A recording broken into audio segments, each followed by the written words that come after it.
पाकिस्तान और दुनिया भर में लाखों देखने और सुनने वालों को अरशद शरीफ का सलाम।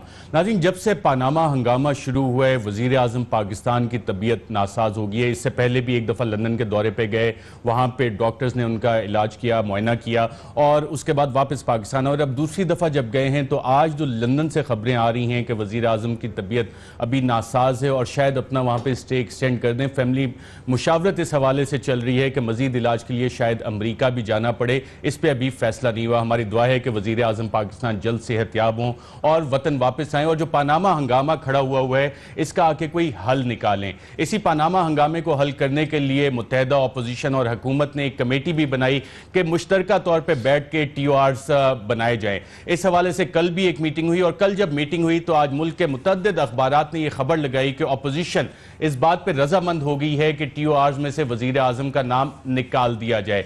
क्या वाकई ऐसा हुआ? ऑपोजिशन अगर ऐसा हुआ तो इस बात पे क्यों एग्री हुई? अगर ऐसा नहीं हुआ तो क्या वजह थी कि ये वाली बात इतनी डोमिनेट कर गई? और मुतअद्दिद अखबारात ने आज अपने फ्रंट पेजेस पे यही खबर नुमाया तौर पे शाया की।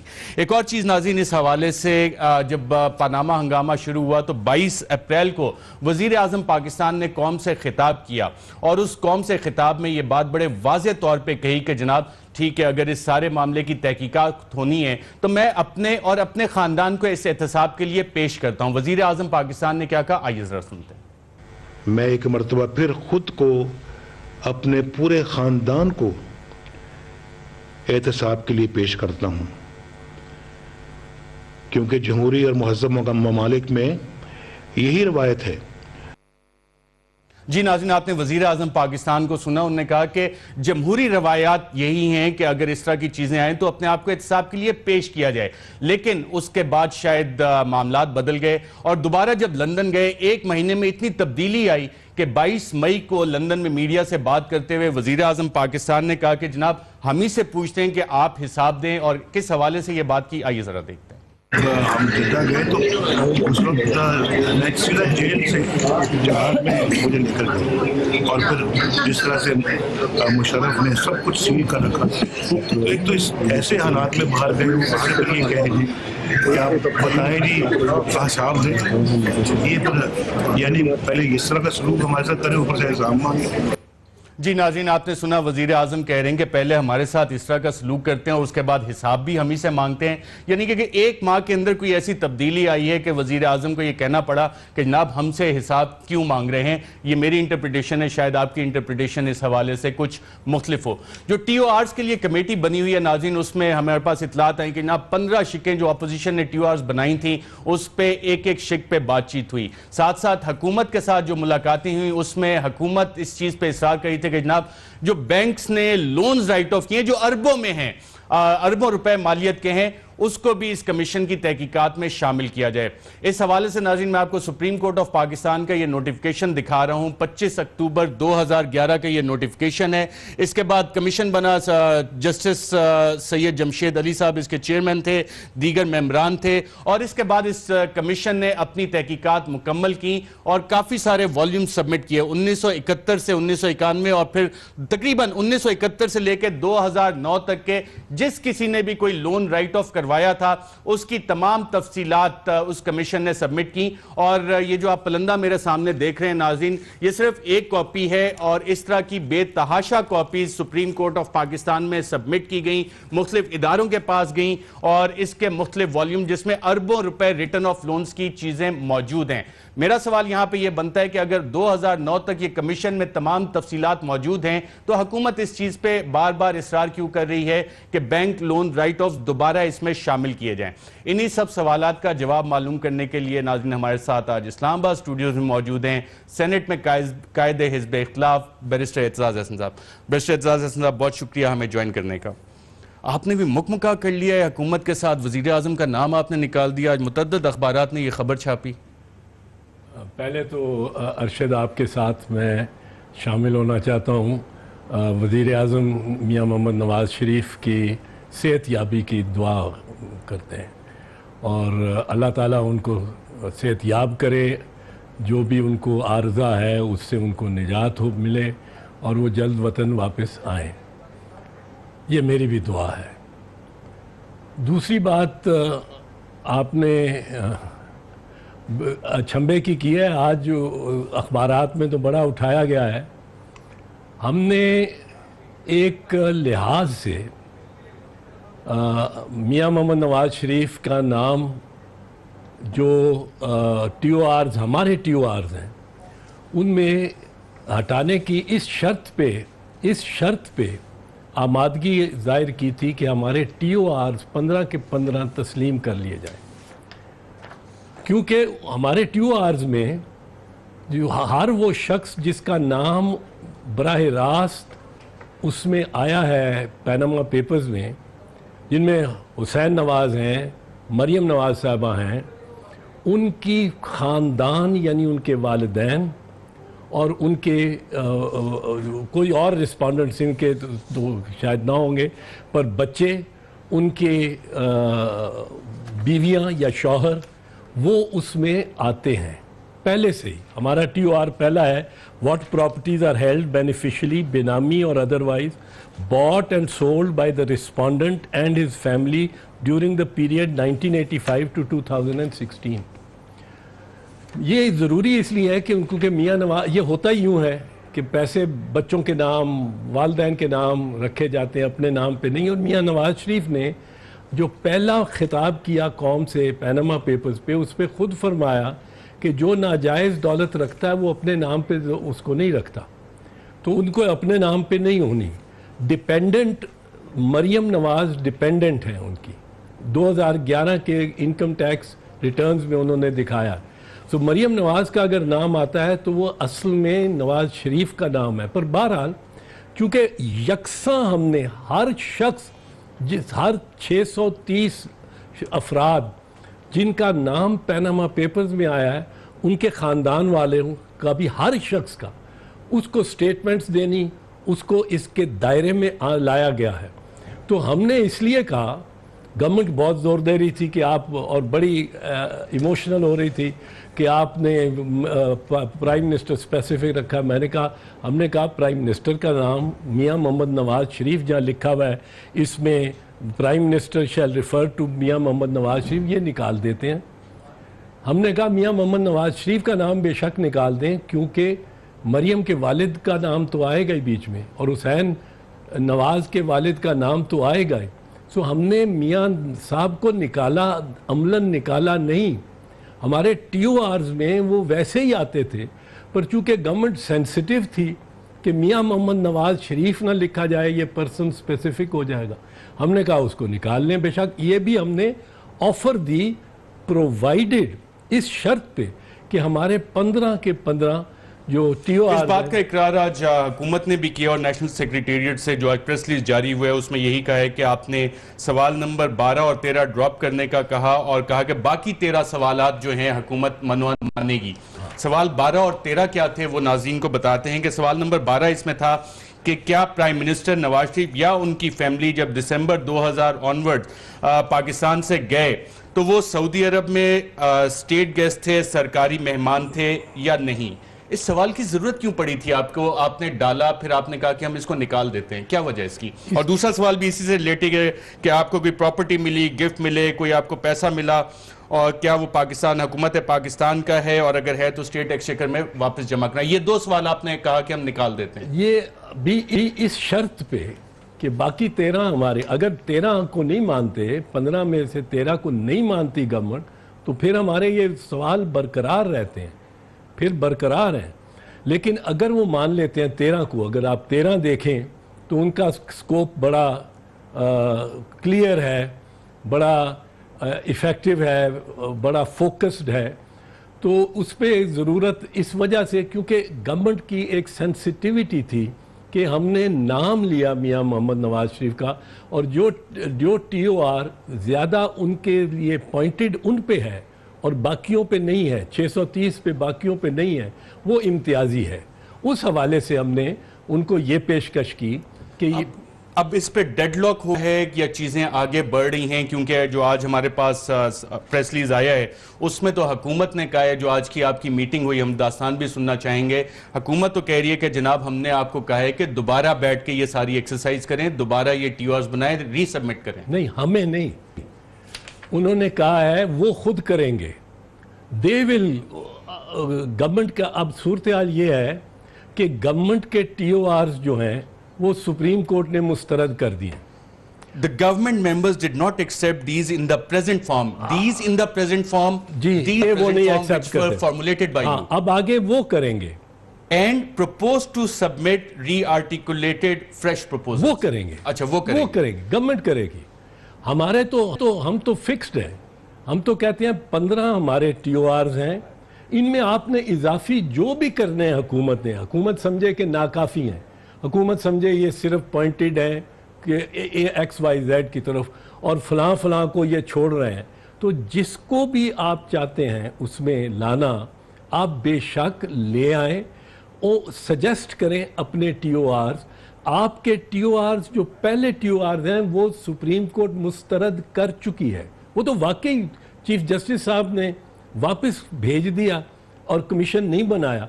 अब हुकूमत इस पे मुसिर है, इसरार करती है कि जी उनके TORs रिजेक्ट नहीं हुए।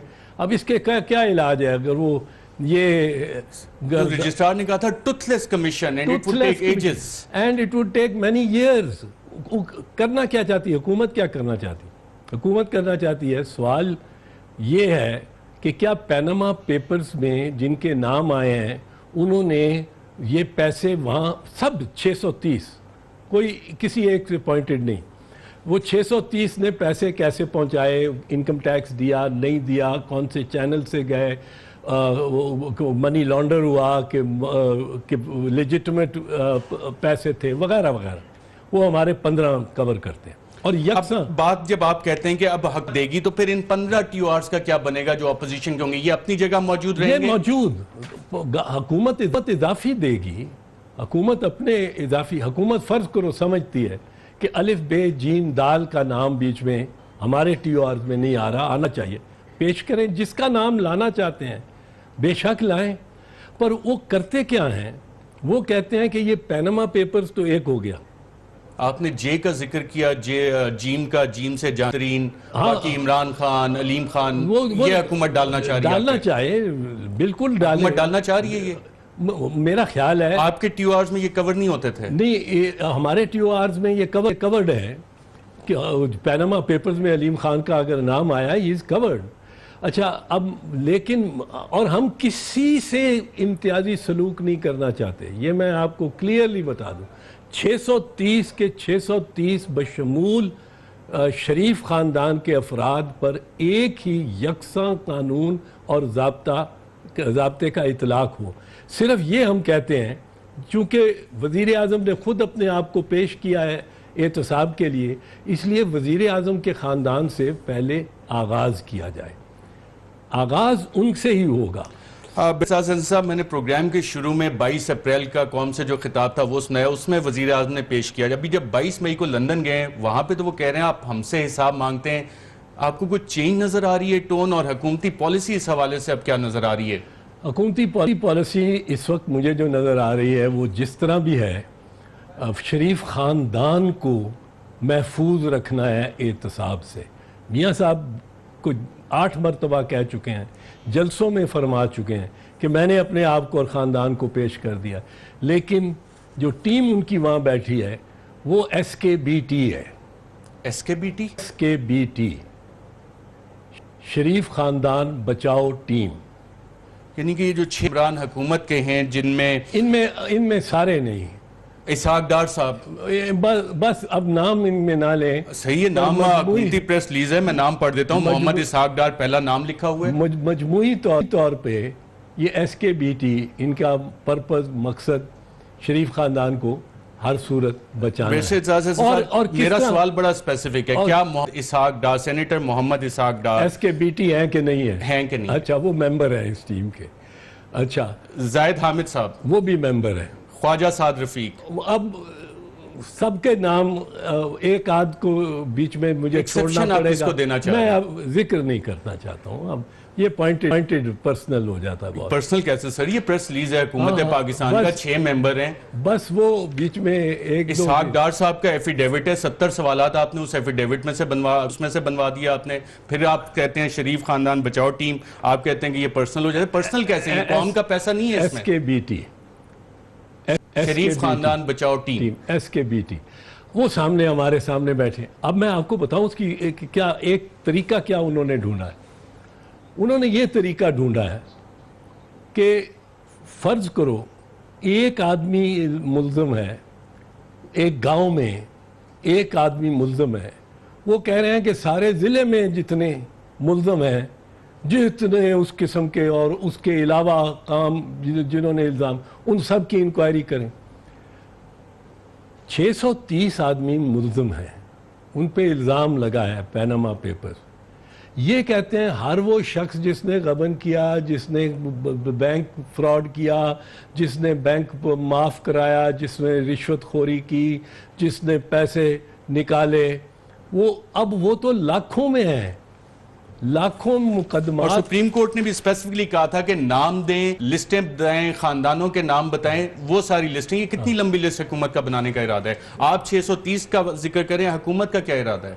हम तो स्पेसिफिक 630, लेकिन हुकूमत का इरादा, हुकूमत के तो अंदाजे के मुताबिक और उनके TORs को जिसको मुस्तरद किया है सुप्रीम कोर्ट ने, वो उसके मुताबिक तो पता नहीं, कोई I don't know, 50-60 lakh, 70 lakh, 80 lakh, इतने केसेस जो हैं, हर एक केस में 5-5, 7-7, 8-8 मुल्ज़िम हैं जिनके बैंक्स के दावे हैं, नैब के केसेस हैं, इंक्वायरीज जिन पे चल रही हैं, जिन पे इन्वेस्टिगेशंस हो रही हैं, कराची से खैबर तक और क्वेटा से वागे तक, लाहौर तक, across the country.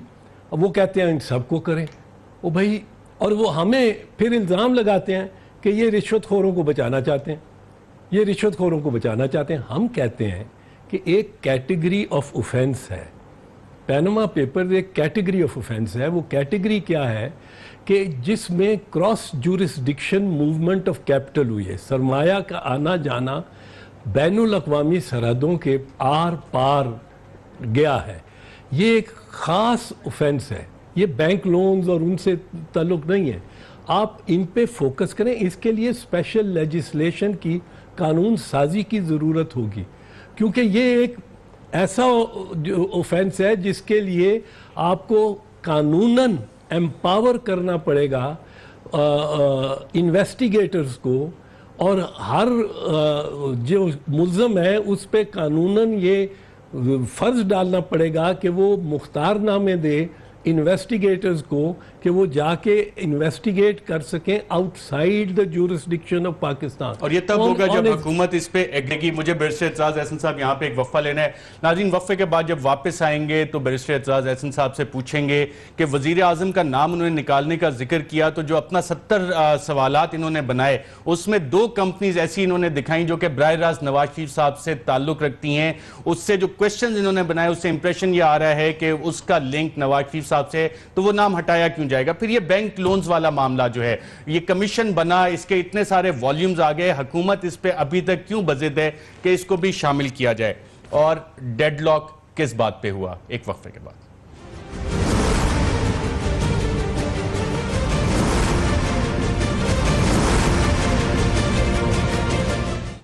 Welcome back नाज़रीन, हमारे साथ मौजूद हैं सेनेट में कायदे हिज़्ब इख्तिलाफ बैरिस्टर एतजाज़ एहसन साहब। बैरिस्टर एतजाज़ एहसन साहब, मुतअद्दिद बार हमने हुकूमती वज़रा को सुना है कि वो कहते हैं कि जनाब जो इन्होंने कर्जे माफ़ करवाए उनको भी इसमें शामिल होना चाहिए। तो ये जो कमीशन की फाइंडिंग्स हैं इतनी सारी, ये क्या कर रही हैं? एज़ यूजुअल जो कमीशन बनते हैं फिर वो गैदरिंग डस्ट रद्दी की टोकरी में चले जाते हैं।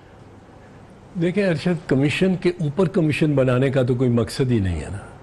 हम इसके हक़ में नहीं हैं, हम बिल्कुल इसके हक़ में नहीं हैं कि ये कमीशन में ये भी लाया जाए, ये जो लोन्स का डिफ़ॉल्ट्स और रिटर्न ऑफ लोन्स का मामला, एक कमीशन ने फ़ैसला किया है, उसकी रिपोर्ट आई है, उस पर एक्शन लें। अच्छा, अब ये कहते हैं कि ये मैटर उसमें आ गया है जो मोशन सेनेट में और नेशनल असेंबली में आया था, उसमें उन्होंने इसको भी रखा है। पर उसमें एक बड़ी इम्पॉर्टेंट फ्रेज़ मैंने बड़ा झगड़ा करके लिखवाई थी, मैं अकेला रह गया था पर मैंने वो लिखवाई थी। ये सब का ख्याल था कि आ जाए आ जाए आ जाए जी आ जाए। मैंने कहा लेकिन Panama papers offshore companies, bank loans and defaults etcetera, इनमें तरजीहात जो है वो ये TORs वाली कमेटी फैसला करेगी। उस पर एक और डेडलॉक आना है, उस पर एक और डेडलॉक आएगा हम जब वहाँ पहुँचेंगे मेरे ख्याल में, क्योंकि हम तो कहते हैं कि पहली तरजीह पैनामा पेपर्स और वाज़ेह स्टैंड हमारा, और उसमें पहला वज़ीर आज़म का ख़ानदान।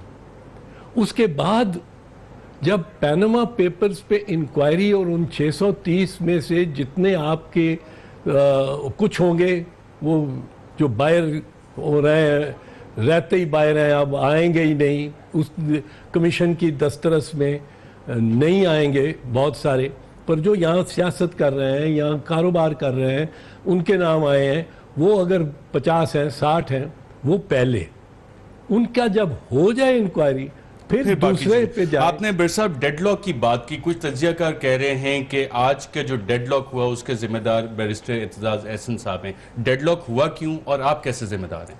अच्छा, नहीं, जिम्मेदारी तो सारी वो मेरे पे ही डाली जाती है, और ये हुकूमत का भी अक्सर राय ये रहती है कि जिस तरह मैं कोई ज़्यादा हॉकिश हूँ। मैं हॉकिश नहीं हूँ, मैं सिर्फ ये चाहता हूँ कि अगर देखें, ये कहा जा रहा है कि जी पैनामा पेपर्स की अहमियत क्या है, अहमियत तो बैंक राइट ऑफ्स की है, बैंक लोन्स की है। अब अहमियत इस वजह से है कि ये कमेटी बनी क्यों है, कमेटी बननी या कमीशन को का आइडिया आना क्यों था? आया इसलिए कि पैनामा पेपर्स से लीक्स हुए जिसमें बड़े अहम नाम आए, एक हिजान पैदा हुआ, तो उससे सरफे नज़र तो नहीं किया जा सकता ना। तो मैं कोई मतलब है झगड़ा वगड़ा कराने वाला आदमी वैसे ही नहीं हूँ, लेकिन अपने एक असूल पे सिर्फ ये, और मैं अकेला नहीं हूँ, हमारे 6 के 6 इसमें बिल्कुल हम आहंग, हम आवाज़ और एक सोच, यकसा सोच रखने वाले 6 के 6 हैं कि पैनामा पेपर्स पे पहले, और उसमें वज़ीर आज़म के ख़ानदान उनमें अव्वल एहतसाब। डेडलॉक आया किस बात पे? डेडलॉक इस बात पे ज़रा सा है कि हमारे जो 15 TORs हैं उनको हुकूमत मतलब है किसी सूरत बीच में लाने को तैयार ही नहीं है। अब हम ये समझते हैं कि इनको लाएं। हमने बड़ी अरशद खुले दिल से, फराख दिली से दोनों दफ़ा मीटिंग्स की हैं, तीसरे दिन आज हुई है।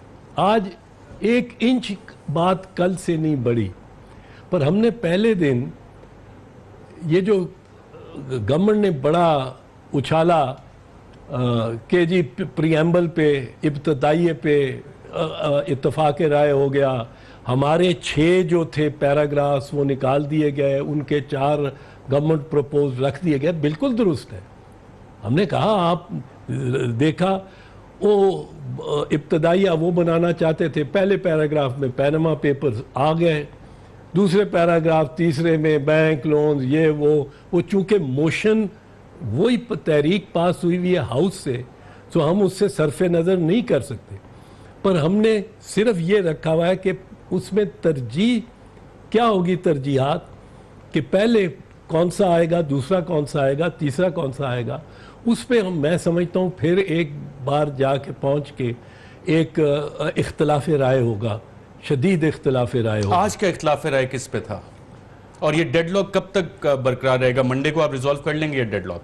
मंडे को देखें, अगर हुकूमत इस बात को तस्लीम कर लेती है कि पैनामा पेपर्स और उससे मुतालिक उसकी निस्बत से, उस हवाले से हमारे 15 सवाल मौजू हैं और मतलब है आगे चलने का रास्ता दिखाते हैं, वे फॉरवर्ड, और ये तस्लीम कर लेती है जो हम तस्लीम करते हैं कि हुकूमत का हक है कि वो अपने TOR इनके अलावा तजवीज़ करे। हमने ज़हन बंद नहीं किए, हमने इसके लिए तैयार हैं कि ये 15 के बाद 16 कर लें, 20 कर लें, 24 कर लें, 50 कर लें, पर वो अपने TOR इसमें ऐड कर लें। ये TORs कब तक देगी हुकूमत आपको? ये मंडे को मेरा ख्याल है वो देंगे। ये जो इसके 15 TORs आपके और अब इसमें शामिल होंगे हुकूमती TORs। हुकूमती TOR वो हुकूमत चाहेगी कि 15 हमारे ना आए और उनके ही आ जाएं, और उनके जो होंगे वो इस तरह के कि 10 लाख बंदों के केसेस उसमें आ जाएं। इतनी गर्द उठे, इतनी गर्द उठे, इतनी गर्द उठे कि नजर ही कुछ ना आए। पैनामा लीक्स बीच में नजर ही ना आए। बैरिस्टर एतजाज अहसन साहब, एक डेडलॉक किया गया, एक आने वाला डेडलॉक आपने प्रिडिक्ट कर दिया। 15 दिन का टाइम है इस कमेटी के पास। टाइम एक्सटेंड होगा या कि ये डेडलॉक बरकरार रहेगा, और अगर बरकरार रहता है तो आपका अगला लाहे अमल क्या है इस पर? देखिए, हमारी कोशिश तो ये है कि डेडलॉक ना हो। हम, जैसे मैंने अर्ज किया, इब्तदाइये को तस्लीम कर लेना उनके को एक छोटी बात नहीं है हमारी तरफ से। एक ये साबित करता है कि हम खुले जहन और खुले दिल से इसमें और नेक नियति से शामिल हुए। हमने कोई झगड़ा नहीं डाला, पर सिर्फ जब TORs पे आए हैं उस पे 1 इंच आगे नहीं बढ़े कल से आज की सारी मीटिंग में। 15 दिन में कितना आगे बढ़ेंगे आप? देखिए, अल्लाह करे कुछ अभी तो एक्ट ऑफ पार्लियामेंट जो बनना है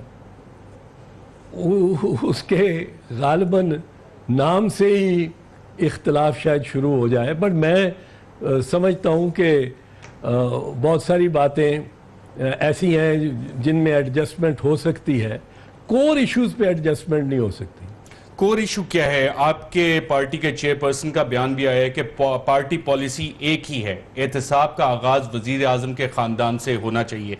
जब आप कमेटी में बैठे होंगे तो अब पार्टी चेयरमैन का ये बयान आपको इन्फ्लुएंस करेगा या नहीं करेगा? ये पार्टी चेयरमैन का भी बयान है और ये इस वक्त फिल वक्त और रहेगा। जॉइंट अपोजिशन का भी पोजीशन ये बड़ी क्लियर है, जो मैं बार बार अर्ज कर रहा हूँ। हम जो 6 वहाँ नुमाइंदे हैं जॉइंट अपोजिशन के, 6 की 6 में ये इत्तफाक राय है कि वज़ीर आज़म और उनके ख़ानदान से एहतसाब का आगाज़ होना चाहिए, जिसके लिए वज़ीर आज़म खुद वॉलंटियर भी कर चुके हैं, जिससे खुद कौम से और एक दफ़ा नहीं, वो हर दफ़ा स्वाय ये लंदन में जो आपने 22 मई का सुना दिया है कि वो शिकवा कर रहे हैं कि हमारा ये एहतसाब क्यों, वरना उन्होंने तो फ़खरिया बन्नू में भी स्वात में भी हर जलसे में कहा है कि मैंने अपने और अपने ख़ानदान को एहतसाब के लिए पेश कर दिया, तो उनका तो पहले आना चाहिए नाम। और हुकूमत अब इस पे एग्री नहीं करी, जिसको आप शरीफ ख़ानदान बचाओ टीम कह रहे हैं, जो कि आपके साथ बैठी होती है। वो आमने सामने हम बैठे हुए हैं, तो SKBT एग्री नहीं कर रही इस पे अब। हाँ, ज़रा मुश्किल है उनके लिए। नाज़रीन, यहाँ पे एक वक्फा लेते हैं और वक्फे के बाद दोबारा वापस आएंगे तो बैरिस्टर एतजाज अहसन साहब से पूछेंगे कि आपने 15 TORs बनाए, उसके बाद 15 TORs के बाद पार्लियामेंट में 7 सवालात पेश किए गए, उसके बाद 70 सवालात आपने बनाए, वो भी पार्लियामेंट के रिकॉर्ड का हिस्सा बना दिए गए। और इन 70 सवालात में जो सवालात हैं वो डायरेक्ट वज़ीर आज़म नवाज शरीफ साहब से रिलेट करते हैं, उनके हवाले से वो सवालात हैं। तो फिर कमेटी में बैठ के ये बात क्या हुई कि जी हुसैन नवाज के वालिद साहब का नाम लिख दें, नवाज शरीफ साहब का नाम बेशक निकाल दें। इतनी लचक इस मामले पे वाकई है या कि game plan barrister Aitzaz Ahsan साहब का कुछ और है? बैरिस्टर एतजाज अहसन साहब वो शख्सियत जो माजी में बहुत सारी रेवोल्यूशनरी तहरीकें चलाते रहे हैं और कामयाब होते रहे और विक्ट्री का साइन दिखाते रहे, और इसी वजह से हुकूमत आजकल इनसे काफ़ी नाला नजर आती है। एक वक्फे के बाद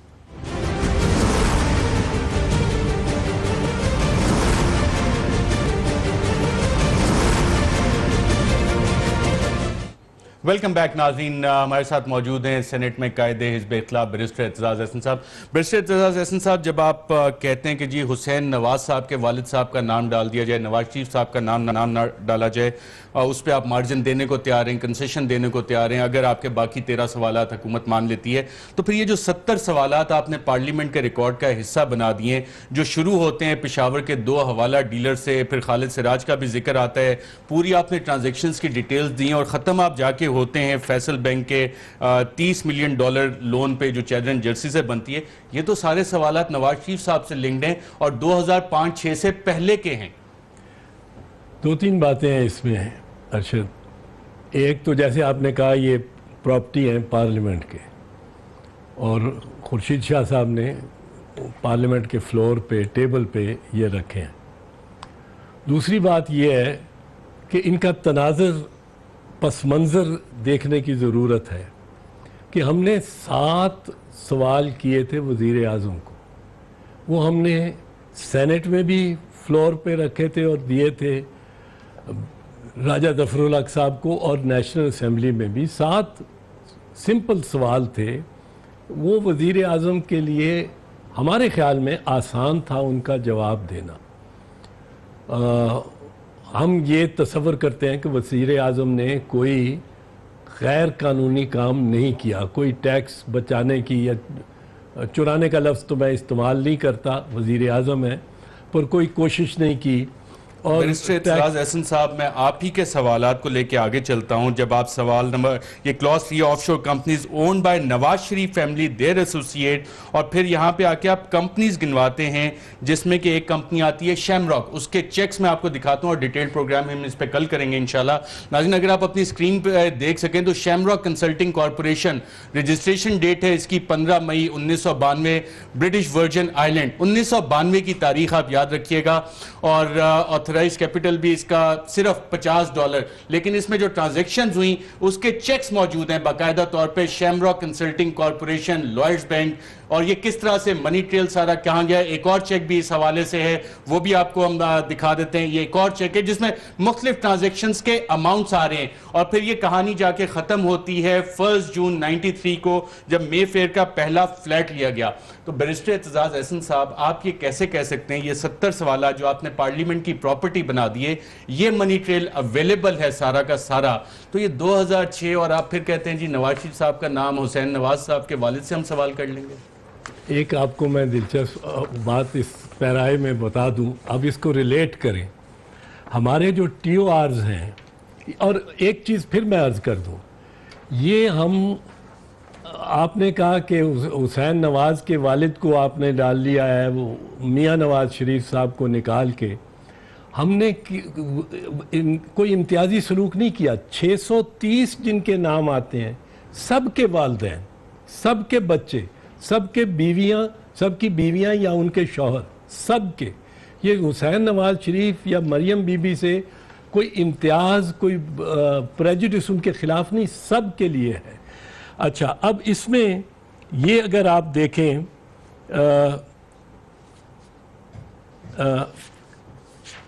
it shall further be proved, ये TOR जो 7 है, इट शैल फर्दर बी, अच्छा 6 को ले लें। Lifting the well of incorporation, who was the person from home the aforesaid properties were purchased, ये सब के लिए, ये मेफेयर के लिए सिर्फ नहीं है। जिसने, मैंने अगर ख़रीदी है प्रॉपर्टी लंदन में, तो मैंने क्या किसी ड्रग बैरन से ख़रीद ली है, किसी टेररिस्ट फंडेड प्रॉपर्टी ले ली है, तो from home the aforesaid properties of purchase, क्योंकि ये हुसैन नवाज साहब ये तो कह चुके हैं कि 2005 में उन्होंने ये ख़रीदी, किससे ख़रीदी। It shall further be proved as to when were the properties purchased by the seller, and with similar disclosure of bank and income tax statements of the seller. Where a respondent himself admits ownership of any properties abroad, what other properties, assets or interests did the respondent or his family acquire by payments made from bank accounts from which the disclosed properties were purchased by the respondent. तो हम ये भी देखना चाहते हैं कि 2005 से पहले या जिस दिन मैंने खरीदी है तो उससे पहले किसकी थी, किसके नाम पे थी। उस पे अगलब मेफेयर का अगर देखा जाए तो अगलब ये है कि सिर्फ मियाँ साहब का नाम नहीं आएगा, शहबाज शरीफ साहब का भी नाम आएगा। शहबाज शरीफ साहब जो कहते हैं उनके वालिद साहब एक किसान थे, नवाज शरीफ साहब कहते हैं कि फैमिली का कारोबार बहुत बड़ा था। एक और सवाल मैं आपसे जानना चाह रहा हूं कि वुकला इस हवाले से कह चुके हैं कि 15 दिन में अगर पार्लियामेंट की ये कमेटी टीओआर डिसाइड नहीं करती तो उनके पास डिफरेंट ऑप्शंस हैं। एक है कि वो सुप्रीम कोर्ट जा सकते हैं 184(3) के तहत, और दूसरा स्ट्रीट एजिटेशन रूल आउट नहीं की। क्या बैरिस्टर एतजाज एहसन साहब एक दफा फिर काला कोट और टाई पहन के हमें वुकला की तहरीक लीड करते नजर आएंगे, या कि बस बहुत हो गया? नहीं, वुकला की क़यादत जो है इस वक्त मैं समझता हूँ बड़ी होशमंद और ज़ीरक क़यादत है। I respect them. जो सुप्रीम कोर्ट बार एसोसिएशन के सदर हैं Syed Ali Zafar sahab, he is a young man, youngest president of the supreme court bar so far, and then Farogh Naseem sahab जो कि वाइस चेयरमैन हैं पाकिस्तान बार काउंसिल के। ये दो पिलर्स हैं। उसके बाद बार एसोसिएशंस में, प्रोविंशियल बार एसोसिएशंस में सारी क़यादत जो है बड़ी होशमंद और ज़ीरक क़यादत है। वो यकीनन बेहतर फ़ैसले करेंगे और बेहतर लीड करेंगे, या जो भी रहनुमाई करेंगे, लीड अगर मूवमेंट में नहीं भी करते, रहनुमाई करेंगे अपनी कम्युनिटी की। तो मेरी कोई ऐसी ज़रूरत नहीं है। मैं 10 साल पहले 2007 में जब मैं उस वक्त प्रेसिडेंट सुप्रीम कोर्ट बार भी हुआ तो उस वक्त मेरी जिम्मेदारियों में था ये। इस वक्त मैं उनकी रहनुमाई के मुताबिक उनके पीछे चलूंगा क्योंकि वो मेरे प्रेसिडेंट हैं। यानी कि आप ये रूल आउट नहीं कर रहे कि 15 दिन में ये डेडलॉक अगर बरकरार रहा तो आगे फिर एहतजाजी मूवमेंट मुख्तलिफ सेगमेंट्स ऑफ सोसाइटी शुरू कर सकते हैं? आई डोंट नो कि इमीडिएटली होगी या नहीं। ये वुकला की क़यादतें रमज़ान का इंतज़ार कर रहे हैं कि ख़त्म हो जाए, गर्मी ख़त्म हो जाए। मुझे इसका इल्म नहीं है, बट जो फैसला वो करेंगे मेरा ख्याल है वो मुल्क के लिए, कौम के लिए, वुकला बरादरी के लिए बेहतर होगा। क्योंकि आई सी के provincial presidents, provincial cabinets, the district cabinets, district presidents और सेंट्रल लेवल पे सुप्रीम कोर्ट बार और पाकिस्तान बार काउंसिल में और प्रोविंशियल बार काउंसिल्स में बड़े ज़ीरक क़यादतें हैं। और वो हमसे पहले, जो हम 10 साल पहले लीडर्स थे वुकला बरादरी के, हमसे ज़्यादा बेहतर शायद और हालात हाजरा के तकाज़ों को बेहतर तौर पे समझते हुए बेहतर फैसले करेंगे। बैरिस्टर एतजाज एहसन साहब, शुक्रिया प्रोग्राम में शिरकत करने का। नाज़रीन, आपने leader of the opposition the Senate barrister Aitzaz Ahsan sahab की बातें सुनी। आज के मेरे प्रोग्राम में इतना ही। कल इंशाल्लाह ताला आपको शैमरॉक के चेक्स और मनी ट्रेल जो 1 जून 93 पहला मेफेयर का फ्लैट उस पर जाके ख़त्म हुआ, कोशिश करेंगे कि वो आपको दिखाएं। आज के प्रोग्राम में इतने ही, इजाज़त दीजिएगा। अल्लाह हाफ़िज़।